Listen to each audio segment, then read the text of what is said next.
This is a thermochemistry problem, and we'll be using Hess's law and using the standard enthalpies of formation from page 279, number 83 in the Zoomdahl 8th edition textbook.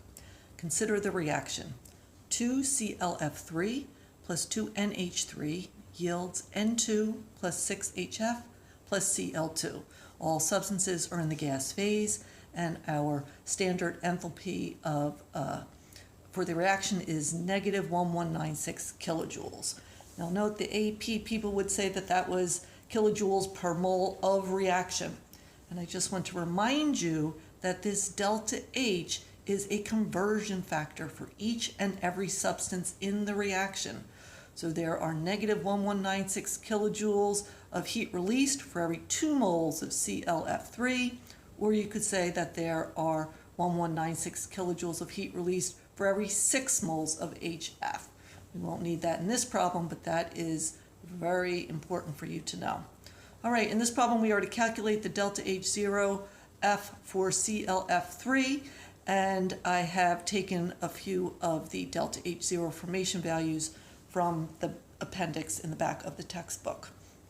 So our equation is that the delta H0 for a reaction is equal to the summation of the number of moles times the delta H0 formation of the products minus the summation of the number of moles times the delta H0 formation of the reactants.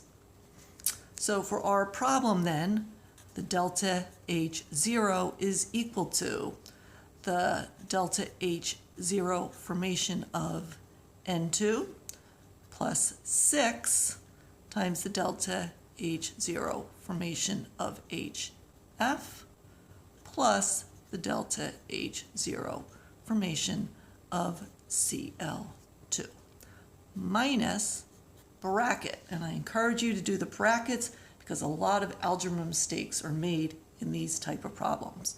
So minus 2 times the delta H0 formation of ClF3 plus 2 times the delta H0 formation of NH3. Now we're just going to plug in what we have. So our delta H0, negative 1196 equals, and I'm going to drop off the units, we'll put them in the end.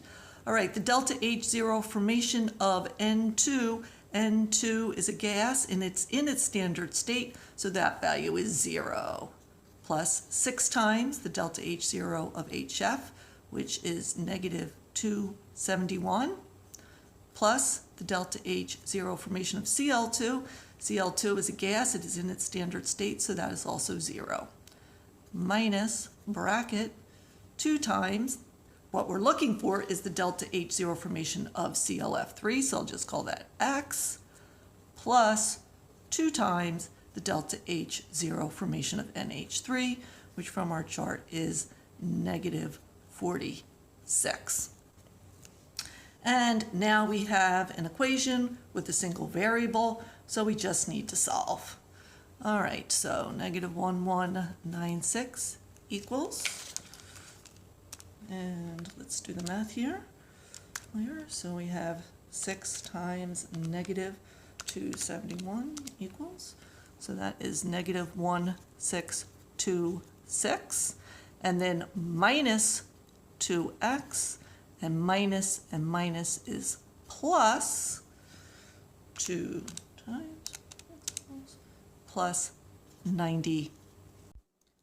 So we bring the 2x over, bring the 1196 over here, and we get 2x equals negative 338, so that x equals negative 169 kilojoules, and that equals the delta H0 formation of ClF3.